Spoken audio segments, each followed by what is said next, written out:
Search and strike operation تھی، جس سلسلے میں پولیس لائن سے بھی ہمیں اضافی موبائلز دی گئی تھی تاکہ علاقے میں ایک کارآمد مثبت قسم کا سرچ اینڈ اسٹرائک آپریشن کیا جائے۔ اس سلسلے میں خزانہ پولیس ایس ایچ او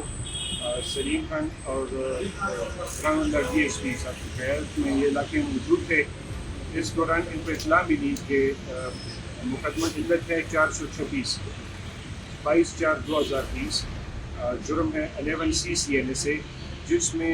2020 میں ایک گھر میں ایک آئس کی فیکٹری پولیس کو ملی تھی۔ اس کیس کا ایک ملزم کا مجرم اشتہاری جس کا نام ہے شاہد گل ولد میرویس سکنہ پلان اور حال مقصودہ پر، یہ اپنے گھر میں موجود ہیں۔ پولیس نے بروقت لیڈیز پولیس کو ہمراہ لے کر وہاں پہ کارروائی کی ہے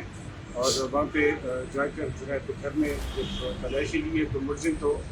گرفتار کیے ہیں، لیکن ساتھ ہی گھر میں جو ہے تو آئس بنانے کے آلات